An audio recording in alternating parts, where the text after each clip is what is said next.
कि सभी लोग डाइनिंग टेबल पर बैठकर खाना खा रहे हैं और छोटी बहू शिल्पा सभी को अपने हाथों से गर्मा गर्म खाना परोस रही है। लीजिए पिताजी, आपको गोभी पसंद है ना, तो मैंने आपके लिए खास गोभी बनाई है। हाँ बहू, तू सचमुच हमारा बहुत ध्यान रखती है। जब से तू इस घर में आई है ना, मुझे अपनी पसंद के खाने के लिए कभी बोलना ही नहीं पड़ा। अरे बहू, तुझे तो पता है ना मैं मसाला नहीं खाती हूँ, मुझे तो बिल्कुल सादा खाना ही चाहिए। हाँ दादी माँ, मुझे सब पता है। ये रही आपके बिना मिर्ची और मसाले की मूंग दाल वाली खिचड़ी, मैंने इसमें थोड़ा सा देसी घी भी मिला दिया है। लाओ भाई, मुझे भी जल्दी से खाना परोस दो। अब फैक्ट्री के लिए बहुत देर हो रही है। आज मैनेजर के साथ मीटिंग है, तो टिफिन रख देना दोपहर का। हाँ, मुझे पता है कि आप खाना वही खाओगे। मैंने आपका टिफिन लगा के पहले ही रख दिया है। उसमें आपकी पसंद के भिंडी और पराठे रखे हैं। भाभी मेरा जूस का है, आपने कहा था कि नाश्ते के साथ मुझे ताजे संतरों का जूस दोगी। हाँ बस मैं किचन से अभी लेकर आई, तुम 2 मिनट रुको। शिल्पा किचन में जाती है और सबसे पहले जूस को ग्लास में निकालती है और फिर एक डिब्बे से एक जड़ी निकालकर उसे घिसकर किचन की स्लैब पर रखती है और फिर डिब्बे से एक जड़ी निकालकर उसे घिसकर किचन की स्लैब पर रखी खीर में मिला देती है और जूस और खीर को ट्रे में रखकर डाइनिंग हॉल में लाकर खीर अपने जेठ आकाश को देते हुए। जी स्पेशल खीर बनाई है आपके लिए और इसमें आपकी सेहत की दवाई भी मिलाई हुई है। और गीता, ये लो तुम्हारा ताजा जूस, इसमें थोड़ा सा काला नमक भी डाल दिया है। थैंक यू शिल्पा, तुम सचमुच कितनी अच्छी हो। मेरा कितना ख्याल रखती हो।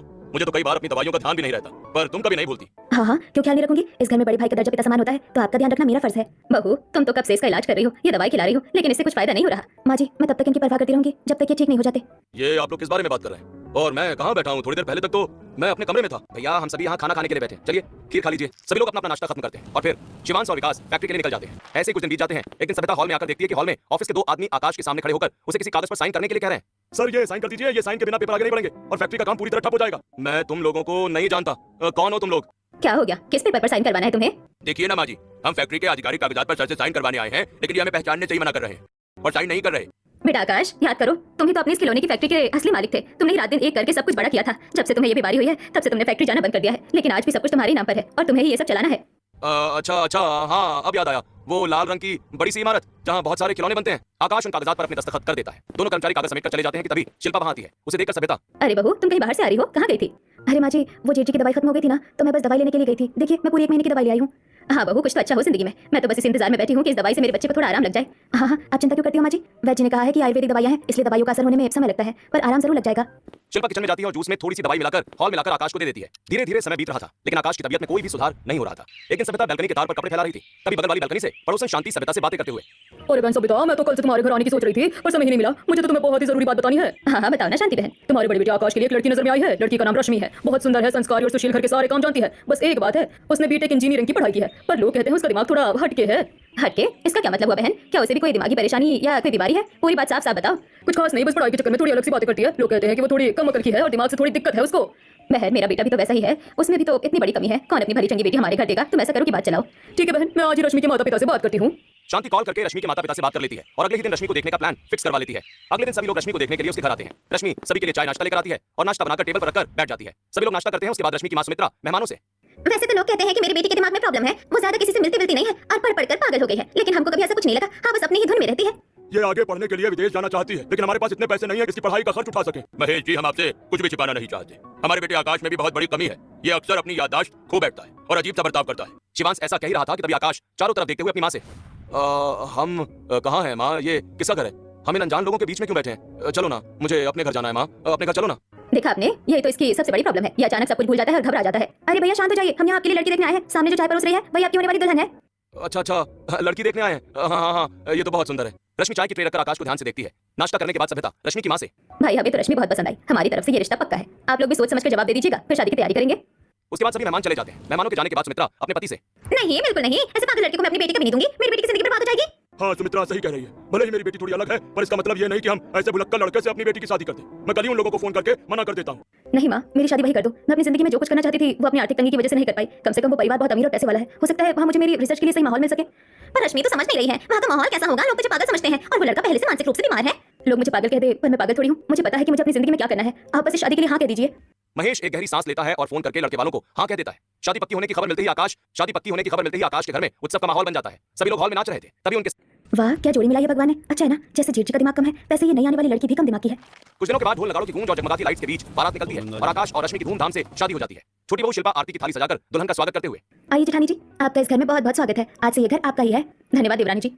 रश्मि अपने दाहिने पैर से चावल के कलश को गिराकर गृह प्रवेश करती है और अपने कमरे में जाकर आराम करती है। अगले सुबह पूरा परिवार हॉल में बैठा हुआ है। रश्मि हाथों में लाल चूड़ा और सिर पर पल्लू लिए बुजुर्गों के पैर छूती है। तभी दादी सास आरती, बहू आज तुम्हारी पहली रसोई है और रीति रिवाज के अनुसार तुम्हें ही पूरा खाना बनाना है। बताओ तुम क्या क्या बना लेती हो? मुझे तो खाना बनाना बिल्कुल नहीं आता, रसोई के बर्तनों का ज्ञान भी नहीं है। अब मैं इन्हें क्या बोलूं? अगर सच बता दिया तो पहले ही सुबह इज्जत चली जाएगी।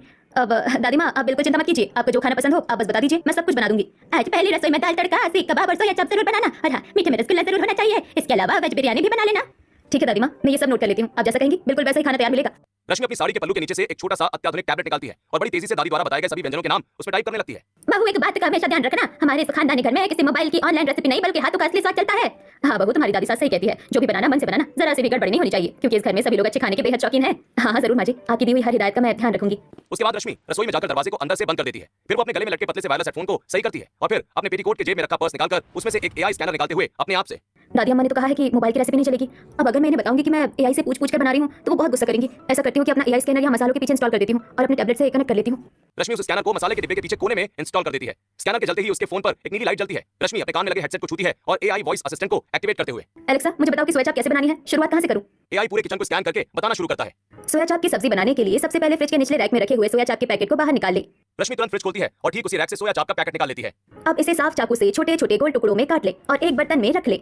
एलेक्सा मुझे ये बताओ कि मसालों के डिब्बे कहाँ रखे हैं? मुझे नहीं पता कि धनिया कौन सा है और मिर्च कौन सा। अपने दाहिने तरफ मुड़े, वहाँ दूसरी शेल्फ पर लाल रंग का मिर्च का डिब्बा है, उसके ठीक बगल में धनिया का डिब्बा है और हल्दी का डिब्बा बाई और रखा है। ऊपर देखे, गरम मसाले का काला डिब्बा वहाँ मौजूद है। रश्मि सारे डिब्बों को निकालकर एआई से, एलेक्सा अब क्या करना है?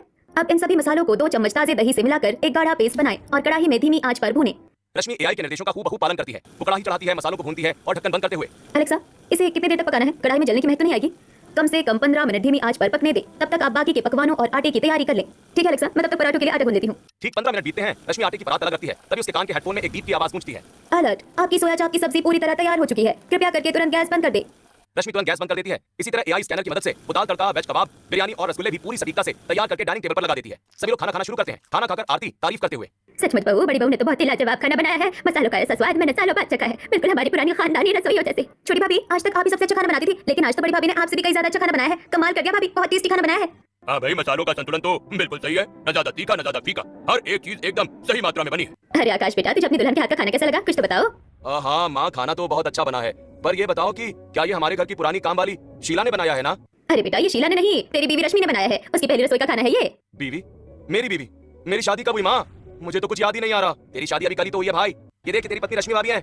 अब तेरी शादी हो गई है, अब ऐसे काम नहीं चलेगा, तुझे चीजों को याद रखना पड़ेगा। अच्छा अच्छा, हाँ हाँ हाँ, याद आ गया, मेरी सुंदर बीवी रश्मि। आखिर इतने हंसमुख और अमीर इंसान को भूलने की समस्या हुई कैसे? ये कोई सामान्य बीमारी नहीं लगती, मुझे इस बात का गहराई से पता लगाना पड़ेगा। धीरे धीरे रश्मि को आए हुए 3 से 4 दिन बीत जाते हैं। एक दिन शाम को सविता छत पर उदास खड़ी थी, तभी रश्मि चाय के 2 कप लेकर धीरे से उसके पास जाती है। माँ जी लीजिए, चाय पी लीजिए और मुझे अपनी उदासी का कारण बताइए, मैं कब से देख रही हूँ आप बहुत उदास लग रही हैं। धन्यवाद बहू, बस अपने बड़े बेटे की किस्मत पर रोना आता है और कुछ नहीं। माँ जी इनको क्या प्रॉब्लम है ऐसी, मुझे सच सच बताइए ना, ये सब कब से और कैसे शुरू हुआ? सविता ठंडी सांस लेती है और उसकी आंखों के सामने अतीत की परतें खुलने लगती हैं। आकाश हमेशा से बहुत होनहार था, उसी ने हमारी खिलौने की फैक्ट्री को खड़ा किया। माँ पिताजी देखिए, आज ये खिलौने की फैक्ट्री हमारी है। आप देखना, मैं इसे कितनी जल्दी बुलंदियों पर पहुंचा दूंगा। आकाश के माता पिता और छोटा भाई ये देखकर बहुत खुश हो जाते हैं। सभी जी जान से काम में लग जाते हैं। एक दिन आकाश अपने छोटे भाई से, विकास ये नए खिलौनों के डिजाइन तुम्हें आज नए नए क्लाइंट के पास लेकर जाना है, क्योंकि ये काफी बड़ी डील है, इसलिए ध्यान से करना। हाँ भैया, ये तो मैं कर लूंगा, लेकिन आज लड़की वाले आपको देखने आ रहे हैं, आप घर पर चले जाइए। आकाश घर पर पहुंचकर अपनी माँ और पिता से, माँ पिताजी मैं अभी शादी नहीं कर सकता, क्योंकि मुझे अभी अपने बिजनेस को सेटल करना है। ऐसा कीजिए कि आप विकास की शादी करवा दीजिए। और इस तरह आकाश की बजाय विकास की शादी हो गई। ऐसे ही कुछ दिन बीत गए। एक दिन विकास घर आकर अपनी माँ से, माँ भैया आजकल फैक्ट्री में बहुत अजीब अजीब सी हरकतें कर रहे हैं, वो बड़े बड़े ऑर्डर्स की फाइल भूल जाते हैं और गलत कागजात पर दस्तखत कर रहे हैं। बेटा तुमने गलत पेपर पर साइन क्यों किया? कौन सी फैक्ट्री? मैंने कब साइन किया? मुझे कुछ नहीं पता। शायद आकाश के साथ कोई दिक्कत है, हम डॉक्टर को दिखा लेते हैं। सविता और शिवांश आकाश को लेकर शहर के सबसे बड़े डॉक्टर के पास जाते हैं। चेकअप करने के बाद डॉक्टर सविता और शिवांश से, देखिए इन्हें ऑटिज्म और दिमागी तौर पर भूलने की बीमारी सी हो गई है, इन्हें फैक्ट्री भेजना तुरंत बंद कर दीजिए, वरना बड़ा नुकसान हो जाएगा। मैं दवाइयां लिख देता हूँ, धीरे धीरे इन्हें आराम हो जाएगा। बस बहू, उसी दिन से आकाश घर पर ही रहता है। रश्मि अपनी सास की बात सुनकर उन्हें तसल्ली देती है और अपने कमरे में आकर अपने पति से बातें करते हुए, सुनिए चलिए आप मुझे अपनी पिछली कुछ बातों के बारे में बताइए। हाँ मैं बताऊंगा। मेरे भाई विकास से मेरी बचपन से बहुत पड़ती थी, हम साथ में क्रिकेट खेलते थे। और जो छोटी वाली बहू शिल्पा है ना, वो बहुत अच्छी है, वो मेरे लिए रोज खीर में मिलाकर दवाइयां लाती है। शिल्पा भाभी आपके लिए अलग से दवाई क्यों लाती है? पर डॉक्टर की दवाई तो माँ जी के पास रहती है ना। अरे नहीं, वो तो जादू वाली दवाई है, उसे खाते ही मुझे बहुत मीठी नींद आती है और मैं हवा में उड़ने लगता हूँ। रश्मि चौंक जाती है, वो तुरंत अपने लैपटॉप पर एआई सर्च बार खोलती है और अपने हेडफोन के जरिए कमांड देती है, एलेक्सा सर्च करो अचानक याददाश्त जाना, ऑटिज्म जैसे लक्षण और अत्यधिक नींद आना, इसके क्या संभावित कारण हो सकते हैं? इसके मुख्य कारण है अत्यधिक मानसिक तनाव, विटामिन B12 की भारी कमी, डिप्रेशन या फिर किसी टॉक्सिक रसायन का लगातार सेवन। डिप्रेशन या विटामिन की कमी तो नहीं लगती, क्योंकि आकाश की शारीरिक सेहत बिल्कुल ठीक है, पता नहीं क्या हो सकता है। माँ जी कहाँ हैं आप? कहाँ हैं आप माँ जी?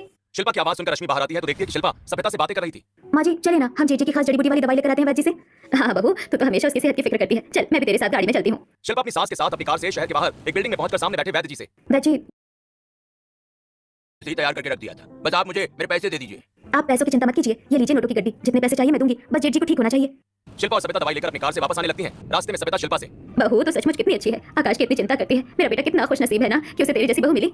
अरे माँ जी, आप क्यों फिक्र करती हैं? मैं हूँ ना सब कुछ संभालने के लिए। तभी शिल्पा के फोन पर उसके पति विकास का फोन आता है। हे शिल्पा, सीधे शॉपिंग मॉल आ जाओ, बड़ी भाभी रश्मि को शॉपिंग करना चाहती है और भैया भी साथ हैं, हम सब वहीं मिल रहे हैं। शिल्पा और सविता शहर के सबसे बड़े मॉल में पहुंचती हैं। शॉपिंग मॉल में काफी भीड़ है। अलग अलग दुकानों में तरह तरह के ब्रांडेड कपड़े और घरेलू सामान के स्टोर सजे हुए हैं। पूरा परिवार मॉल की गलियों में टहल रहा है। रश्मि के कान में वायरलेस हेडफोन लगा हुआ है और हाथ में उसका टैब है। वो ग्रोसरी सेक्शन में फलों और डिब्बाबंद सामान को अपने टैब से स्कैन करते हुए एआई से बात कर रही है। एआई, बताओ कि ऑटिज्म और दिमागी कमजोरी में मरीज को क्या क्या देना सही रहता है? कौन सा भोजन नसों को ताकत देता है? ताजे ताजे फल, हरी सब्जियां, ओमेगा 3 से भरपूर ड्राई फ्रूट्स और अंकुरित अनाज देना सबसे ज्यादा फायदेमंद होता है। हाँ, ये तो ठीक है। अब मुझे बताओ कि खाना पकाने के लिए सबसे शुद्ध ऑर्गेनिक मसाले कहाँ रखे हैं? रश्मि अपने टैब को सामने की शेल्फ पर घुमाती है। एआई कैमरा डिब्बों के बारकोड को स्कैन करता है और हेडफोन में निर्देश देते हुए, सामने डब्बों में मसाले रखे हैं और कुछ रेडी मिक्स चीजें भी, इसे खरीद लो।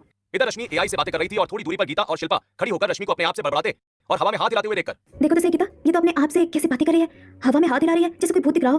भाभी, मैंने इनको घर में भी कई बार ऐसे अकेले बड़बड़ाते देखा है। पता नहीं अपने आप से क्या क्या बातें करती रहती है, इसलिए तो लोग इनको पागल कहते हैं।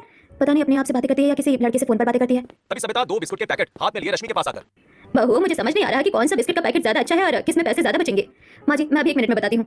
रश्मि तुरंत अपने टैब के कैमरे से बिस्कुट के 3 अलग अलग ब्रांड्स को स्कैन करती है और एआई को कमांड देती है। एलेक्सा, बताओ इनमें सबसे ज्यादा मनी सेविंग और न्यूट्रिशन किसमें है? ब्रिटानिया का ये पैक सबसे बेस्ट है, इस पर 20% की छूट है और इसमें शुगर की मात्रा सबसे कम है। माँ जी, आप ये वाला पैकेट लीजिए, इसमें पैसे भी बचेंगे और ये सेहत के लिए भी सबसे अच्छा है। अरे वाह भाभी, आप तो बहुत इंटेलिजेंट निकली। 1 सेकंड में सारा हिसाब लगा दिया। विकास के मुंह से रश्मि की तारीफ सुनते ही शिल्पा का चेहरा गुस्से और जलन से लाल हो जाता है। शॉपिंग करके वो लोग घर आ जाते हैं। ऐसे ही कुछ दिन बीत जाते हैं। एक दिन रश्मि किचन में खाना बना रही थी। उसके कान में हेडफोन लगे हैं और वो अपने टैब में एआई से किसी नई ऑटोमेशन कोडिंग पर हंस कर बात कर रही है। तभी शिल्पा वहां आकर रश्मि को इस तरह हंसकर किसी से फोन पर बातें करते हुए देखकर जल्दी जल्दी सविता और गीता को बुलाकर ले आती है। तीनों किचन में झांककर देखते हुए, देखो माँ जी, ये किसी से बातें कर रही है ना हंस के। मैंने कहा था ना आपसे कि ये किसी अनजान लड़के से चक्कर चला रही है। सविता का चेहरा गुस्से में गंभीर हो जाता है। वो तीनों तेजी से रश्मि के सामने आकर, बहू, तुम यहाँ खाना बना रही हो या फोन पर बात कर रही हो? नहीं माँ जी, मैं तो बस मैं जल्दी खाना बना लेती हूँ। ऐसा कहकर रश्मि खाना बनाने में लग जाती है और उसकी सास वहां से चली जाती है। ऐसे कुछ दिन बीत जाते हैं और एक दिन विकास अपने कमरे में एक फाइल ढूंढ रहा था जो किसी को नहीं मिल रही थी। कमरे में अफरा तफरी मची थी। तभी रश्मि वहां जाकर विकास से, देवर जी, आप इतने परेशान क्यों होते हैं? मैं फाइल ढूंढकर आपको बता देती हूँ। रश्मि तुरंत अपने टैब का एआई स्कैनर ऑन करती है और नीचे कमरे की ओर बढ़ते हुए पूरे रूम को स्कैन करने का कमांड देती है। टैब का सेंसर बेड के नीचे पड़ी फाइल को डिटेक्ट करके रश्मि से, फाइल बेड के नीचे पड़ी है। माँ जी, फाइल तो पलंग के नीचे पड़ी हुई है, थोड़ा अंदर खिसक गई थी। विकास हाथ बढ़ाकर बेड के नीचे से फाइल निकालते हुए, अरे हाँ, ये तो यहाँ पड़ी थी। भाभी, आपको कैसे पता चला? अरे वो मुझे यही बाहर से कोने से थोड़ी सी दिख रही थी, इसलिए मैंने अंदाजा लगाया। रश्मि घरवालों को अपने एआई स्कैनर के बारे में इसलिए नहीं बताती क्योंकि पहले ही दिन दादी माँ ने रश्मि को मोबाइल के लिए डांट लगा दी थी। सभी लोग रश्मि की बहुत तारीफ करते हैं। शाम के समय आकाश बालकनी में बैठा हुआ है। रश्मि उसके पास जाकर, सुनिए, आपको खाने में क्या क्या पसंद है? आज मैं आपकी मनपसंद का खाना बनाऊंगी। मुझे तो चाइनीज नूडल्स बहुत पसंद है और मुझे चाइनीज बर्गर भी बहुत पसंद है। ठीक है, आज मैं खाने में आपके लिए यही सब बनाऊंगी। रश्मि सीधे रसोई में जाती है और दरवाजा बंद करके एआई को कनेक्ट करते हुए, एलेक्सा, मुझे बताओ कि ये चाइनीज नूडल्स और बर्गर कैसे बनते हैं? सबसे पहले नूडल्स को उबलते पानी में थोड़ा नमक और तेल डालकर उबलने रख दें। रश्मि नूडल्स को उबालने के लिए रख देती है। तब एआई, अब 5वें नंबर का डिब्बा निकालिए, उसमें ऑरिगेनो है, उसके बगल वाले डिब्बे में चिली फ्लेक्स है, इन दोनों को ऊपर से छिड़किए। एआई रश्मि को कमांड देती है और रश्मि नूडल्स बनाते हुए एआई से बातें करती है। एलेक्सा, अगर तुम ऐसे ही मुझसे खाना बनवाती रहोगी तो मैं तो खुद ही एक दिन बहुत बड़ी शेफ बन जाऊंगी।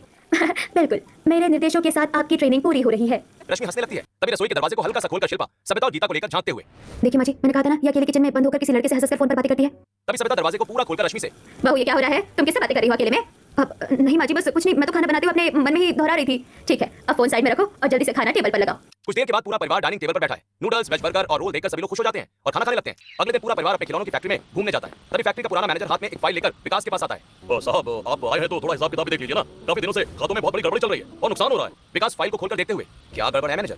मैं तो सारे बिल सही भर रहा हूँ, फिर नुकसान कहाँ से हो रहा है? रश्मि अपने टैब से पूरे लेजर और कच्चे माल के बिलों को स्कैन करती है और एआई को डेटा एनालाइज करने का कमांड देती है। खाते में गड़बड़ी का कारण ये है कि जो प्लास्टिक रॉ मटेरियल खरीदा गया है उसका बाजार भाव कम है, पर बिल में दुगनी कीमत दिखाई गई है और माल भी वजन में कम आया है। देवर जी, देखिए, हिसाब इसलिए गड़बड़ हो रहा है क्योंकि जो रॉ मटेरियल आ रहा है उसको लाने में धोखाधड़ी हुई है। सप्लायर कम माल देकर ज्यादा पैसे ले रहा है। अरे हाँ, ये तो मैंने ध्यान ही नहीं दिया। भाभी, आपने तो मिनटों में हमारा लाखों का नुकसान बचा लिया। सभी लोग ये देखकर बहुत खुश हो जाते हैं। शाम को पूरी फैमिली हॉल में बैठी है। तब सविता रश्मि से, हमने सबने मिलकर फैसला किया है कि अब से फैक्ट्री का पूरा काम और वित्तीय जिम्मेदारी बड़ी बहू रश्मि ही संभालेगी। हाँ, आकाश बीमार है पर रश्मि बहुत होनहार और समझदार है। हमें इस पर पूरा भरोसा है। ये कौन सी बात है माँ जी? आप इस पागल और गैर जिम्मेदार औरत को पूरे बिजनेस की चाबी कैसे दे सकती हैं? ये अकेले में किसी अनजान लड़के से हंसकर बातें करती है। ऐसी चरित्रहीन औरत के हाथों में आप फैक्ट्री सौंपेंगी? देवरानी जी, अपनी जुबान संभाल कर बात कीजिए। मुझ पर बिना किसी वजह के इतना बड़ा घिनौना इल्जाम मत लगाइए। बहू रश्मि, मैंने भी तुम्हें अकेले में बातें करते देखा है। क्या तुम्हारे पास अपनी बेगुनाही का कोई सबूत है?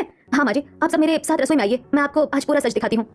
पूरा परिवार रसोई में इकट्ठा होता है। रश्मि मसालों के डिब्बे के पीछे छिपे हुए छोटे से एआई स्कैनर को बाहर निकालते हुए, देखिए माँ जी, मैंने यहाँ एआई स्कैनर और असिस्टेंट इंस्टॉल कर रखा है। लोग मुझे पागल इसलिए कहते हैं क्योंकि मैं टेक्नोलॉजी और एआई की पढ़ाई कर चुकी हूँ और हर चीज को ऑटोमेटिक कर सकती हूँ। मुझे खाना बनाना नहीं आता था, इसलिए मैं इस एआई से पूछ कर खाना बनाती थी और इसी से बात करती थी, किसी लड़के से नहीं। तुम झूठ बोल रही हो, ये सब मनगढ़ंत कहानी है। हमें इस डिब्बे पर भरोसा नहीं है। ठीक है, मैं भी सबके सामने साबित करके दिखाती हूँ। रश्मि अपने कान से हेडफोन निकालकर स्पीकर पर डाल देती है और कढ़ाई चढ़ाती है। एलेक्सा, मुझे सूजी का हलवा बनाना है, बताओ क्या करूँ?